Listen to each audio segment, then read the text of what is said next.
all you out there in the interwebs. Welcome to the Moral Gamer Show. I got my special guest, my lovely wife, the Gamerette. Hello. And we're taking a look at Dungeons, Eye of Draconis. This one's coming at you for Steam. So, how's this one going to stack up? Is it worth your time? Let's find out. So, I know you're a non-gamer here, and this is one of your entries into the Brawler. What did you think of the Brawler genre? Or at least this one, at least. It was very easy and basic to play. Easy and basic? How is that? Well, there's only 4 buttons that you're going to be really interacting with. There's your attack, your jump, your interact with object, and your special.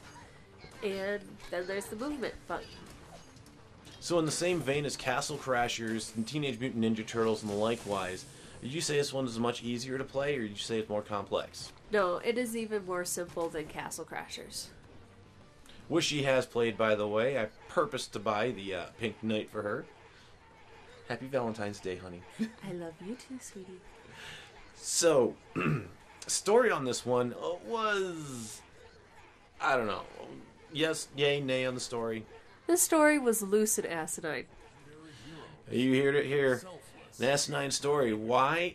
Well, it's your basic, these 3 guys have to save the world, but... Not really. Not really. Well, the fact that they're anti-heroes actually helped a little bit. They're very anti-heroes. They literally go through and destroy a whole town that was asking for their help. Not well, sort of on purpose. You'll just have to watch it. Play it. By the power of Raylog, unicorns and Pegasi and rainbows of doom. They literally destroyed the town. And the town's food source. In what actually paid homage to Golden Axe. Really? I did not realize that. Yeah, the whole thing with them stealing their stuff at night and them having to beat them down, that's from Golden Axe. Ah. Yeah. See, there's tons of references. He probably got way more than I got. And I got enough to be thoroughly amused for the entire hour that the game lasted. So the references, which ones did you catch?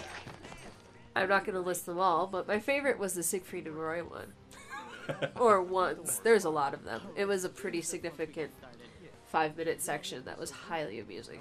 Tons and tons and tons of stuff they threw in there. I just like how when they're introducing the characters, they're like, the barbarian, and he's just a hairy beast. Yeah, in a bikini bottom. Yeah, parents, you may want to strike that one as something you don't want your kids looking at. In fact, I'm not sure I wanted to see it. And then there's the cleric, which you played as usual. Yeah, and he was useful, but I mean, he just, I don't know, he felt a little off in some ways. And he's a chicken. He literally picks up his skirts and runs. Yes, literally. Yes, but he summons the Mount of the Gods, the chicken. Yeah, it's a chicken wearing an ankh that breathes fire. That's the Mount of the Gods. Woohoo! Hey, at least you got the chicken, roasted chicken when it dies. That's true. It does turn into health after it dies, so that's convenient. Very useful, yeah. So, and then there's the harlot. Yes, no, she's a thief. Well, isn't it the same thing according to the narrator? No, she's a thief. Okay. She insists she's a thief. The barbarian is a brute, the cleric is a chicken, and the thief is a harlot. There you go. And that's not us. That's actually the game telling you this.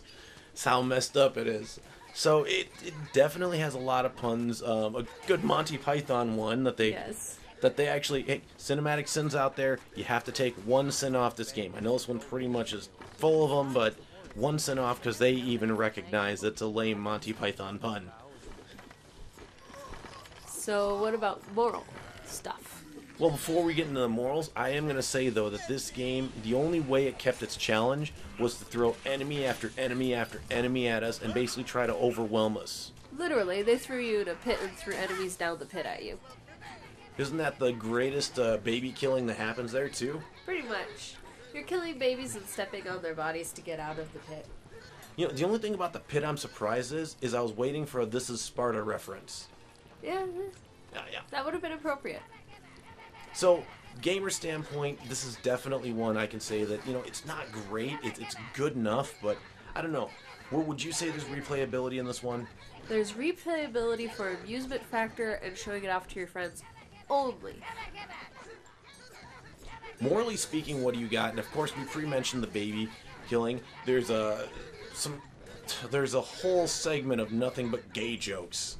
And so if you have issues with homosexuality or jokes at the expense thereof, you may not want your kids playing it.